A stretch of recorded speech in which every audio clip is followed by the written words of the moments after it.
Is everyone excited for the Ubisoft sell-off? I am, and I can't wait until Assassin's Creed Shadows is finally out, because that is gonna probably the highlight of the year of 2025 for perfection and slop. Hello, everyone. So, obviously, this is not my usual setup. I am doing a bit of traveling right now, so for now, this will have to do. But first things first, We don't care about you young as a person, okay? Move on. I wanted to wish you guys a happy 2025, a happy new year. 2024 was a great year for me, and I'm just really Did he get a nose job? Look at that. Look at this right here. Did someone sock him, or did Young get a nose job? The plot thickens. happy to have you guys sticking around, and I'm just really happy to be here. And I'm excited to see what 2025 holds. But you know who's probably not having the best new year? Ubisoft. I kind of want to give you guys a rundown of what transpired in 2024 because that may very well be the worst year that Ubisoft has ever seen as a company, and one of the Yet. Assassin's Creed Shadows is gonna change everything. I'm so excited. I honestly am just so excited. And I know a lot of you are also, because it's gonna be hilarious. worst years that I've seen a gaming company go through, just one miss after another. And what that means for Ubisoft in 2025 and what they have to do to come back if they have a chance to do so. So it all began back in late 2023 when Avatar Frontiers of Pandora launched, and late 2023 is still part of fiscal year 2024 for Ubisoft. Not only did Avatar Frontiers of Pandora not have sales figures disclosed, which usually happens when a game sells poorly enough or companies just don't want to flaunt that, but also this is a game that saw 40% off its price point less than 2 weeks after launch, just 12 days after its release. So not I have to say, we all looked at this. We looked at the gameplay, and this was given to the goddamn squad, okay? And I'm talking Ubisoft literally gave this to the squad of epic shills. It got given to Maddie. It got given to Luke Stephens. I think Joy Raptor got it. Juicehead got it, and all of them loved it. And this game was such incredible shit. You could literally see T-Rain in all of their videos constantly just pop in. You could. There was nothing to do in this game. It was so dull. It was so stupid. And this actually is such a statement because you need to understand. When the first Avatar came out, it made like something like 2 billion or 2 trillion or gazillion. Then the next one came out recently, and it made 100 billion gazillion. And now the next one is gonna come out, and it's probably gonna make more money than in the universe. And that's most likely what's gonna happen. I'm not even kidding you. Who knows? Who knows how much this is gonna make? And Avatar by itself is one of the stupidest worst franchises ever, because it's literally you need to understand how bad a franchise is when people are actively rooting for the bad guy to win in a series en masse because the main characters are just so fucking unlikable. And this game, it played like trash, it looked like trash, it was trash, and no one liked it. But this is amazing because there is actually this. It's not a disease, but you know it is a classified official mental illness. Well, I don't know if it actually got official classification, but doctors started calling it the Avatar sickness because so many people all over the world wish that they could be the Na'vi. I'm not kidding. They started treating it like a disorder. That people just wanna be the blue skin Na'vi that much. And the fact that this game exists and no one still bought it, that just says something, okay? You would think that this would be a success because of a lot of people being mentally ill in the planet. But no, it still failed hardcore. after its release.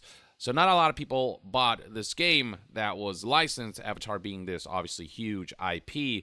They made essentially an open world out of it, and that was just not something that sold numbers that Ubisoft would expect. It didn't do, Assassin's Creed numbers or even Far Cry numbers. Then came the launch of Skull and Bones in early 2024. Yeah. And with that, a report... Look at this. Female captain, female first mate, or whatever this is. And typically, if you look at all of the people at the cannons, they're 50% female. This is a female. This is a... No, is that a female? Don't know. But this is definitely a female. This is a female. I mean, we're literally talking about historically accurate 50% staff being females on pirate ships. 10 out of 10. On February. And obviously, when you look from the top, which is typically the view that you have for this game, the person at the bow is also always a female. It can only be a female. It's perfect. Skull and Bones is just perfect slop. Of 2024, that Skull and Bones launched to less than 1 million players total, and that also includes free trial players. That is probably nice. Okay, Skull and Bones most likely was barely played by 100k people. So within that 1 million players total, a significant portion of that was because the game had a free trial. So in terms of the people who stayed after the free trial, that is a significantly lesser portion of that 1 million players total. So Skull and Bones kind of crashed and burned, while they're still planning to make seasonal content for it. Currently, if you look at Steam charts, you can see that player numbers are in the low triple digits. The all-time peak is nothing to really flaunt about. So this is a game that... Just one more go broke type of situation. And also, this had an additional thing tied to it, and it was the fact that a rumor had it that Ubisoft wanted to force Steam. They tried to bully Steam into hiding player numbers because they did not like the fact that people are making fun of Skull and Bones. Is in dire straits. Ubisoft wants to stick with it for the long term by continuing to release seasonal content, but whether that is a good idea or not, whether that will be just a waste to invest in a game that doesn't really seem to be picking up, I suppose only time will tell. And then in May of 2024, Ubisoft canceled the live service, The Division Heartland. The company said that they'll move resources to bigger opportunities such as XDefiant and Rainbow Six. Funny thing about XDefiant is that it would later shut down, as I've reported on numerous times. Rainbow Six Siege is still going strong as far as I know. I'm not going to check the statistics on that. If I'm wrong, I'm wrong. Just point it out in the comments. I couldn't care less, honestly. Rainbow Six Siege has already multiple trans operators and flags and more stuff like that. It's just a matter of time before people cannot bear it any longer. But yeah, The Division was supposed to receive a new entry. It was supposed to be a free-to-play shooter, and just things didn't go well for that particular project. And then in late 2024 came the launch of Star Wars Outlaws, and that is one game that you'd expect to sell quite a few units, but given that it's Star Wars we're talking about, but the appeal of it throughout the marketing campaign just didn't resonate. And so on September of 2024, it was reported that Star Wars Outlaws has sold just 1 million copies in the month since it launched. For a major AAA game like Star Wars Outlaws, for something that had so much money invested into it, on top of the fact that it had a license, the Star Wars IP, it needed to sell way more units than this for it to return the expenses, and it just didn't manage to do that. 1 million copies in a month for a AAA game of this scale by Ubisoft standards, by AAA publisher standards, is just an abysmal result. Rumor has it that Star Wars Outlaws sold even less than Avatar Frontiers of Pandora did. There's also the fact that Prince of... Okay. Again, I am very versed in everything that he's going to talk about because I have followed everything. Oh god. So, Star Wars Outlaws. And this is one more... We pretty much got all of our predictions right, by the way, for almost everything. And I think it was... we have 100% prediction outcome correct for Ubisoft. But Star Wars Outlaws selling 1 million copies. Let me actually contextualize how truly bad that is, because it's really bad. First of all, it uses the Star Wars license, which either they had to pay straight up a couple of million, when I say a couple of, most likely in the tens of millions to use that license, or they have to sell amount, a percent, they get a percent of all sold sales made, or it's a mix of both. We don't know which one, but you need to understand that selling 1 million copies for this, which most likely costed 300 million easily to make, because this was one of their bigger games, failed this miserably only to sell 1 million copies. And keep in mind, I'm currently saying 300 million, but I am not actually talking about their ad campaign for this, because they put a lot in advertisements. Star Wars Outlaws was Ubisoft's biggest advertisement game ever. We don't know how much they put into that, but Star Wars Outlaws, most likely, we're gonna get news that it is at the bare minimum of 500 million loss on its own, if not the whole 6 goddamn hundred after a year or two. It's gonna happen. And then they crawl back to Steam, and Steam takes 30% cut from that. They are desperate. They already put this multiple times on sale, and no one still buys it. It's just a disaster. There's no saving this garbage dumpster fire. That's the reality. Just 1 million copies scale by Ubisoft standards, by AAA publisher standards, is just an abysmal result. Rumor has it that Star Wars Outlaws sold even less than Avatar Frontiers of Pandora did. There's also the fact that Prince of Persia Lost Crown. That is unfortunately a game that I think suffered in its marketing, but turned out to be a really good game. It's a great Metroidvania that unfortunately got lost by the wayside when it comes to the gaming community's interest in it. And so it sold rather poorly, so poorly, in fact, that Ubisoft decided to disband the team behind Prince of Persia. Yes. Let me contextualize how bad this is. Because the first time I heard about it, I thought, wait, this is probably actually good. Like, we're talking about a 2D side-scroller, and it was good. Word of mouth, people would buy it, you would slowly revitalize the franchise. And I don't remember how much it sold, but it literally didn't. I think it didn't even breach 100K sales. And I was like, okay, well, so what? It didn't breach 100K sales. Maybe it sold only like 15K. Who knows? What's the big deal? This thing probably costed like 30, maybe 50 mil maximum to make. This is actually kind of, it's a loss, but it's, you can call it a loss leader if you actually want, this is reasonable. And then I googled how much this lost, because as the video went forward, the person talking about this made it sound different, and I was like, wait, am I mistaken on something here? Something doesn't add up. And then I googled how much Prince of Persia Lost Crown actually costed to make. And I want you to be sitting, because, yeah, it's gonna be wild when I say this, and I'm not lying. 200 million!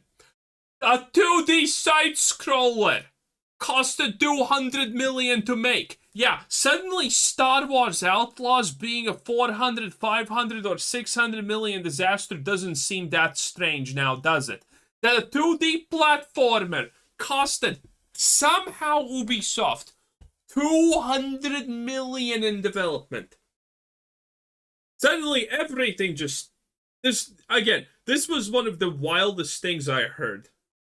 And it's true. Lost Crown, which is a shame because they actually made a really good game, and I feel like if the team was nurtured to continue to make games like these, this is something that could have grown over time, but Ubisoft wants immediate results, and so they go for kind of the trend-chasing experiences that they believe will surely, bring in the profits that they're looking forward to. And then came the shutdown of XDefiant. This is something that I reported on previously with other videos. Well, XDefiant would also turn out to be a poor investment, as the free-to-play game could not maintain itself.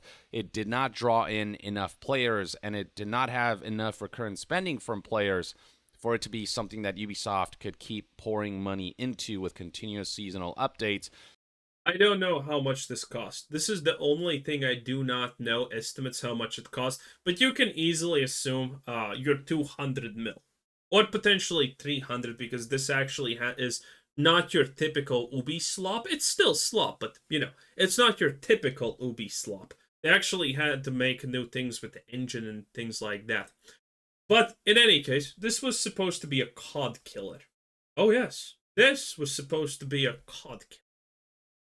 And so not only did Ubisoft shut down XDefiant in late 2024, but they also laid off half of its team, nearly 300. The reason why I think this can easily be like 300 or maybe even 400 million is considering how fast they shut this down. Because how fast you shut something down depends on expenses and how expensive was it to make it in the first place. If this is completely not gaining anything in return in revenue, then you shut it down fast. Because if it costs 200 million to make, then updates for it are also gonna be pretty pricey. If it costs 200 million to make, then you probably keep it online for a longer time. So that is why I think that XDefiant was most likely something that costed a lot of money. But I do not know the number. I have not heard the number even once. People, and this is despite the fact that Ubisoft leadership, in particular XDefiant's game director, promised that the game would not be shutting down, that they had year 2 still planned, and this was a promise that not only players were led to believe, but also developers. And so the developers who thought they would be employed for longer and that Ubisoft would continue to try to give this game the support that, say, Rainbow Six Siege got despite its rough launch, or For Honor got despite its rough launch. It ultimately didn't get that, and so it came as a surprise to both players and developers alike. And those are just the projects that sold disappointingly, or the ones that led to studios getting shut down or people getting laid off. There's still the delayed titles to speak of. So there's Prince of Persia, The Sands of Time remake, which was supposed to launch some time back, but the trailer for it was so poorly received that Ubisoft decided to essentially rebuild it from the ground up. And so the release date of this Sands of Time remake has been pushed back to all the way to 2026. And so you know why it's 2026? Because then they don't have to register it as a loss now. They still have ways to not register. Again, Ubisoft, if they were honest with their losses, could potentially reach up to 2 billion in just losses in 2024, honestly. Probably possible. But the reality is they're going to be sly and slimy about it. And so I think it's going to be like only a 1.2 billion loss. And I say only. Yeah, they only lost 1 billion. Great job, Ubisoft. Great job. No wonder you're getting sold for parts. That's even more wasted time, money, and resources into a project that's going through a rough development process. And then there's, of course, Assassin's Creed Shadows, which was supposed to launch in late 2024, the big one, but was delayed to 2025. I believe it's reported that developers insisted on this delay because the game was just not ready for... No, it's Black History Month. They're launching this in Black History Month because, reasons, obviously. Release. And then there are all of the marketing issues surrounding Assassin's Creed Shadows with, cultural elements that people have deemed to be kind of inconsiderate in the way. Kinda inconsiderate. You know the gate thing that was blown up by an atomic bomb. Well, yeah, you just have them sitting on it. At least Yasuke is not sitting on it, but the other one is. The Twink is sitting on it. Chinese architecture instead of Japanese. Inaccuracies, blackwashing the good old Japanese history because reasons. It's great. I mean, who's not going to be happy with this? Assassin's Creed has more controversies on its own than the last 10 years of Ubisoft combined, which is wild.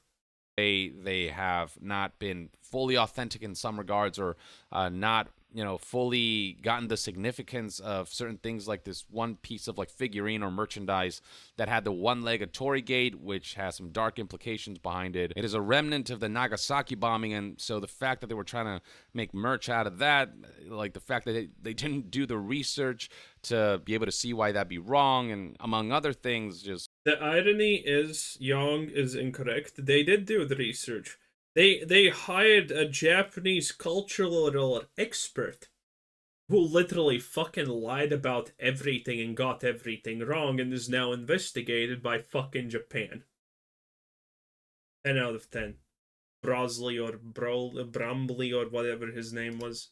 Caused a lot of controversy for this title, but it is an Assassin's Creed game, and ultimately this tends to be a series that sells incredibly well, and with the Japan setting kind of garnering so much attention, I do think that Assassin's Creed Shadows will be a bit of an uptick for Ubisoft's finances.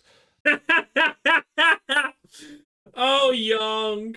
Oh, you're such an idiot. It's insane. But one game alone can't carry an entire company, so what else they have in 2025 will determine whether they can recover from this awful, abysmal year, or if they're just going to rely on Assassin's Creed Shadows to build themselves back up. Dude, Assassin's Creed Shadows is going to be a bigger disaster than anything they have released at this point. People hate it. People will not forget about how stupid it is. People are not going to buy it. No one in Japan is buying Assassin's Creed Shadows. There's a chance, by the way, that it still gets banned even there, because Japan was not exactly ecstatic about what the fuck Ubisoft decided to do with their culture. Westerners in general do like Japanese culture. I do like Japanese culture. You know, I'm not a super fan of it, but I'm not exactly okay with it being destroyed by a bunch of woke lunatics. So, I'm definitely not buying this. So many people are not buying this.